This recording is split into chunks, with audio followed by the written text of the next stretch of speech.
Balancing precariously on a speeding motorbike, Gugalotti Lacharam twists his body into complex yoga-inspired shapes to the amazement of these onlookers.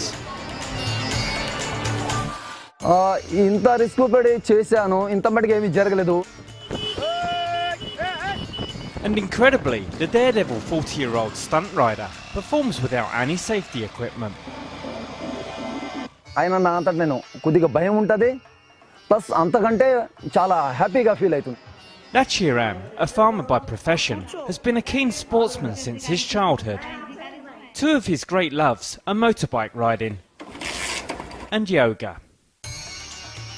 And one day, 6 years ago, he was inspired to combine them. August 15, జనవరి 26 ఈ రెండు నేను national media ద్వారా చూసేటోడిని. ఆ ప్రోగ్రాంలో చాలా హెవీగా చేసేటోళ్ళు. అయితే ఎవరికి తెలియదు వాళ్ళు చేసేది నేనెందుకు చేయకూడదని నా బైక్ మీద నాకు ఒక థాట్ వచ్చి నేను ఈ చేయడం మొదలుపెట్టాను. Lachiram does his yoga exercises for 2 hours every day and can perform several yoga-inspired poses on his speeding motorbike. చాలా రకాలు చేస్తాం.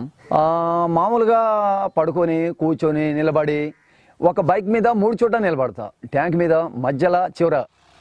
Reaching speeds of 60 kilometers an hour and covering distances of up to 5 kilometers, his daredevil act has brought him fame in his hometown. చాలామంది నన్ను అడిగి తెలుసుకునేది, నువ్వు Sons చేస్తుంటావుగా అని అడిగేది. చూడని వాళ్ళు చాలామంది, చూసిన వాళ్ళు క్యాజువల్ వదిలి పెట్టచ్చు. ఒక కొద్దిగా పెద్ద మనసు ఉంటుంది, 45-50 సంవత్సరాల లోపు ఉన్నాడు, అరే లచ్చిరామ్ మంచిది కాదురా చేయమాకురా అనేది. కానీ పెద్దోళ్ళని కొద్దిగా పక్క తొలగించి యూత్ బాగా ఆదర్శిస్తారు కాబట్టి యూత్ కోసం సరే చేస్తుంటా. ఆ యూత్ని సందర్శిస్తా. యూత్ బాగా పర్లేదు, బాగా చేస్తావు అన్నా, నువ్వు బాగా చేస్తావు, ఇంకా ముందు కూడా బాగా చేయాలని కోరుతారు. But while